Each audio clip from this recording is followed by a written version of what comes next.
And Investigator Nathan O'Neal joining us here in the comfy confines of, it's like the Fox 9 panic room in the bowels of the building. I'm like, I don't have a window. If I did have a window, it'd be into the hallway, so it wouldn't really help anyway. But right. But you're joining us to talk about something that you first brought. You've been covering this extensively. Then last night there was an investigative piece that you ran about related to the lawsuit that the state of Minnesota had filed against Fleet Farm.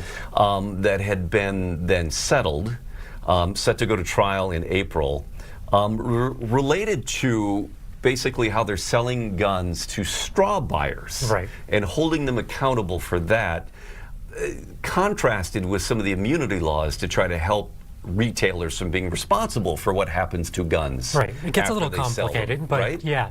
I mean, when you look at the lawsuit that was filed against Fleet Farm, it kind of hinges on this idea of what liability could they place on the store, right? For selling the guns that were then used in crimes. Right, because it wasn't the store itself that was committing the crimes. It was a step removed, right? And those have been the broad sort of immunity laws that have been in place for a while. For a couple decades now, yeah. And the investigative work that you've done, though, relates to straw buyers going to places like Fleet Farm to buy guns for people who are not able to buy guns. Right. And what is the liability they should have in those cases?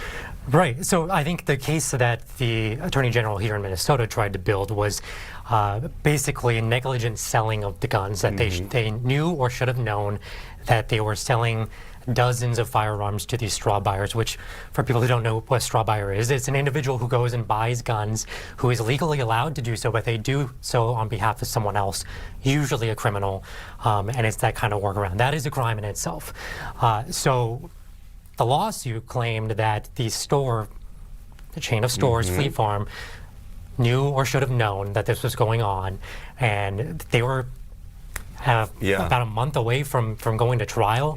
There are many efforts to get this thing thrown out, and it didn't work, and it looked like it was heading to trial. Yeah, and part of the other element of this, with the straw buyers, is, a couple things here. You said they should have known. Right. They, and it's like, if you have one person buying this number of guns, that should have been a red flag. Right. And then the other thing is that you've been tracking the number of these straw purchased weapons that had been found at crime scenes. Right. And that was a big element to this case as well. Right. So on one side you have the ability or inability to track some of the purchases that were happening with these straw buyers, and the telltale is that they're buying the same types of guns over and over in a short amount of time, and that appeared to be the case what was happening in Fleet Farm. And part of the settlement now is that the company has agreed to not only pay $1 million to the state, but to fundamentally change the way that they sell and track guns. So they're going to be using new technology to be able to see who's buying what guns at multiple stores, and be able to kind of flag those individuals quicker. Which then is a very positive outcome of this lawsuit and the settlement, that there are then some concrete changes put in place to basically protect everybody, protect the general public, but also protect the store from selling guns to straw buyers. Right, and then on the other side of this, you mentioned the guns that were recovered. So we tracked at least 46 guns that were sold to straw buyers at Fleet Farm stores over the past couple of years. A number of them showing up at prominent crime scenes, including at a mass shooting in St. Paul at the Truck Park Bar there a few years ago, a deadly mass shooting, and another one where there was a 6-year-old boy who found the gun in his front yard in South Minneapolis. We found all these videos, and we were able to find at least, I believe, 8 cases where those guns were recovered. That's a lot of guns, dozens of them that are still out there. And a federal judge pointed that out not too long in a ruling, saying that those guns pose a direct threat to the community's safety. The general public. Exactly. So that is the bigger picture here. It was not just a single sale. It was a lawsuit on behalf of public safety for Minnesota. Yeah, and then the other part of this, again, is that, you're talking about how there are these immunity laws in place to protect retailers from liability, but in this case, it didn't. And what was the legal sort of opening here that allowed Minnesota to bring this suit, and how is this going to have ramifications across the country? Those are the questions, right? Sure, yeah. I mean, there's a number of exceptions that allow you to pierce this immunity. And it usually comes down to breaking some sort of element of the law. And that can be a state law. And that's what kind of was the avenue in for the Attorney General here, was that there was an accusation that there was a violation of state law in the way these guns were sold. That they should have known. Right, so that's the accusation. Now, of course, we have to point out that this lawsuit was settled. At no point has Fleet Farm ever admitted any sort of wrongdoing.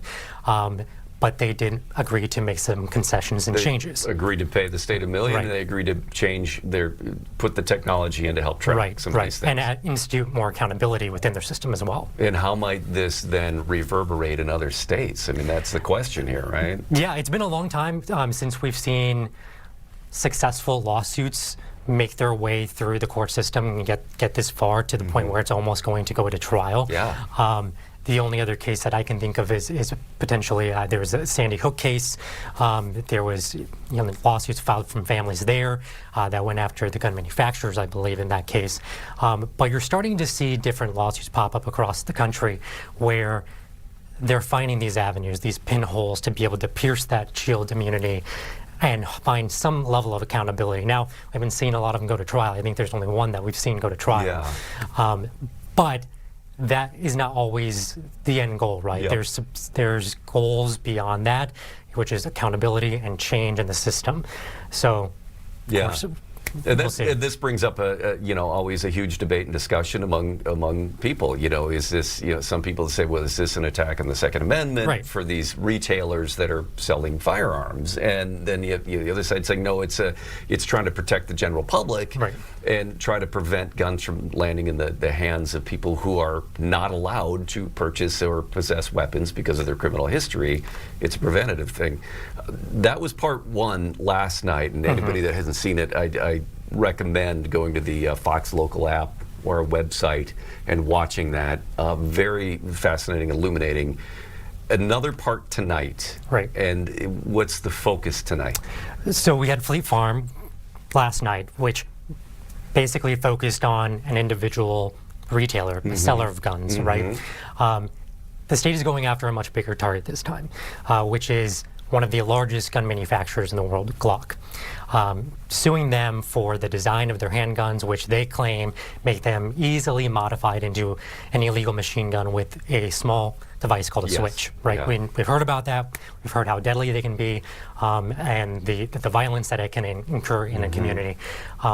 That is the ongoing lawsuit that the state of Minnesota now has Against Glock. We're not the only ones. So that's part of another national kind of effort that is all targeting Glock. We're going to be digging into that tonight. A lot of interesting insight, speaking with some families that are impacted as well.